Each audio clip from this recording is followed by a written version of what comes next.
think hospitality, for me, is probably the easiest profession and the most enjoyable profession in the world. And I think it's something which comes naturally to all of us.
It does. Yeah. No, you have to be very gregarious and outgoing. And yeah, but I think deep down we inherently, inside all of us, we are hospitable people. Yes. It doesn't matter what profession or vocation you're in, because if you think about it, we all host dinner parties, we throw celebrations, and what do is we think of our guest list and what meals to have and prepare the table. You know, the wife or someone who's doing the cooking, making sure the meal is special, not the usual meal you have. You bring out your finest whiskies and wines to entertain your friends, and then make sure they leave happy. Yes. So what do I do? Is that the secret to your success? I guess in a way, if you put it simply, what do you do in the hotel world? It's exactly the same. You know, you make sure the people that come are coming to your home, so to speak. Yes. It's not really your home, but you want it to be like your home. So you want things to be perfect. Why don't you tell us what we have here at your famous Mara Fairmont bush breakfast? So once again, I say most welcome to Fairmont Mara bush breakfast. Thank you. We start by welcoming you with a mimosa in the bush. We give mimosa, passion mimosa, orange mimosa, or mango mimosa. And also, as well, we provide with freshly made ginger and carrot juice. That is a really good drink. Okay, we give it with some ice or with no ice. That's the choice that you ask. Thank you. Okay, then from there, we come to the fruits. Yes. As you can see, the fruits are very fresh. We get them in every 2 days. We get the fruits. Okay. Then we also provide some yogurts. Thank you. Some cereals with whole milk. Yes. Okay. And we can also provide it with warm milk if you wish. We provide some different pastries. Is this homemade here? All these are homemade here. Yes. Okay. Even the bread? Even the bread and the pastries are also homemade here. Yes. Okay. And then we can also make a bread of your choice if you give it. Okay. That we normally provide. Yes. Then we come to the hot dishes. Hi, John. On the hot dishes. Yes. Oh, wow. Yeah, we normally give some potatoes, some onions with cheese, baked beans, sausages. We have a variety of sausages, depending on the clientele we have. These are you making them? We make them here. Yes. Okay. Now today we have got chicken sausages. Yeah. Okay. And then live station now starts here. This is Steve. This is Chef Steve. Yes. And he's going to make all the omelette of your choice. Wow. Okay. Any kind of egg, Steve is there to make it. Thank you. Okay. Otherwise, I hope you're going to enjoy your breakfast with us. Thank you so much. And enjoy the rest of the day. Thank you. Thank you. Asante, John. Nice talking to you. You too. And most welcome. You don't want to have, you know, the light bulbs not working or the ashtrays are full. You want the flowers to be fresh. So when they come in, it's like as they're coming into your house. Yes. And that's what I tell my team. Just imagine that little patch that you're looking after a fantastic team. Is your home. And you know, would you want people to come to your home and see it in the way that we see it, that it shouldn't be? But I think it's the passion that they have. Kenyans, from what I've seen in working around the world, have a natural inbuilt hospitality. They're all Kenyans. Correct. Yes. Correct. Yes. And they're a fabulous export. Yeah. A lot of the companies, you know, when I was with Hyatt, they came specifically, as many other hotel companies did, on a recruitment drive to Kenya to recruit Kenyans, as have some of the airlines. Major airlines have taken them. They've come in a big way. Yeah. So you know, they have that natural hospitality, and that you can't get everywhere, and you can't teach them that. You can't. You can't teach them. It's inbuilt. The skills the soft skills you can teach, but the natural inbred hospitality is what makes a difference here. They remember you. You know, you've been here a few years, and they remember. That makes you feel incredible.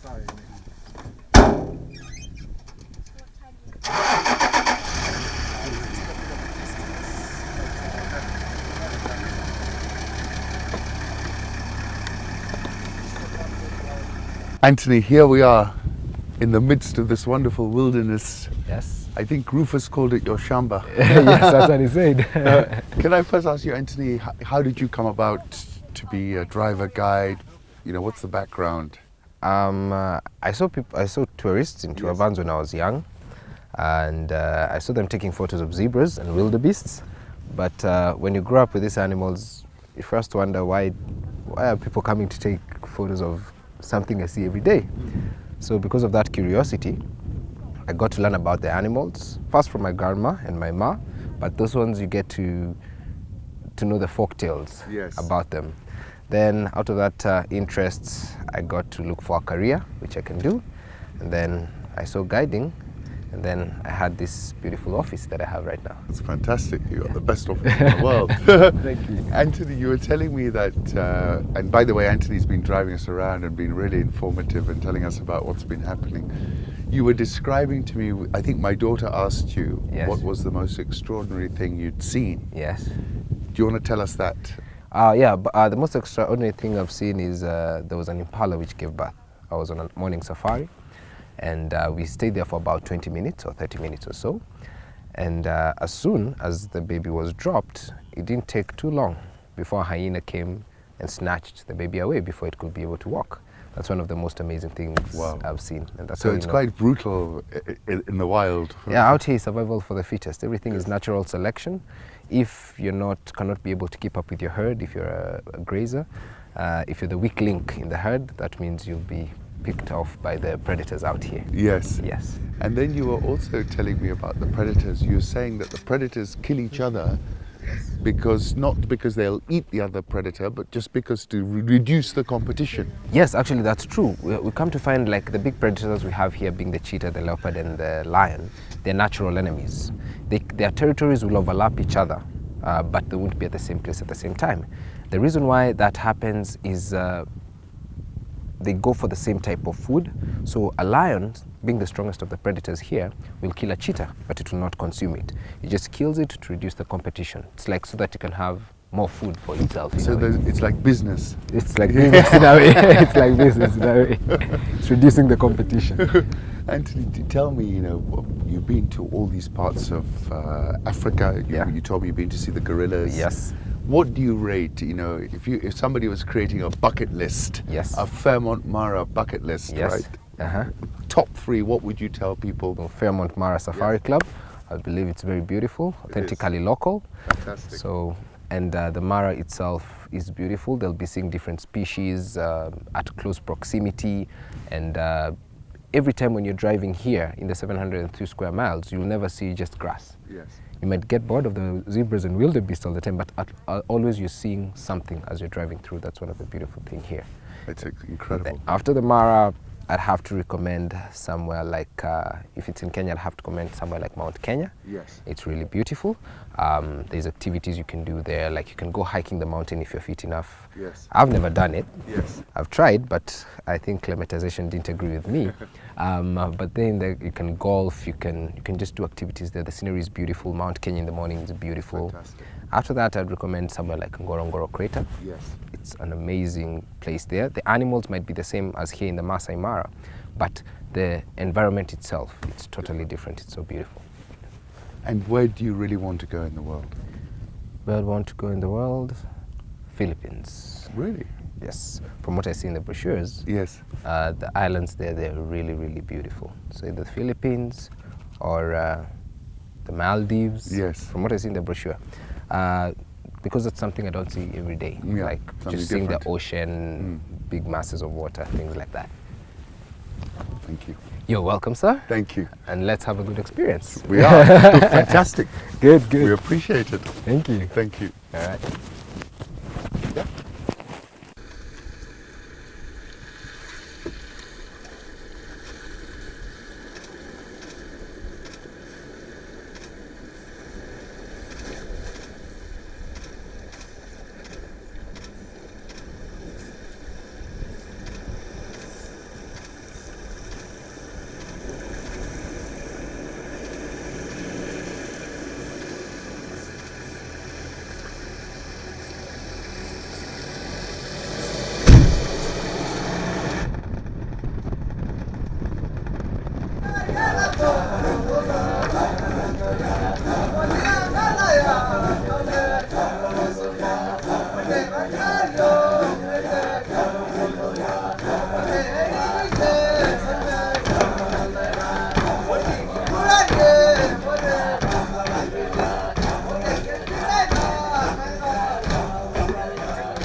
Thank you.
And whenever you tell me something, you have, I found that the food is delicious.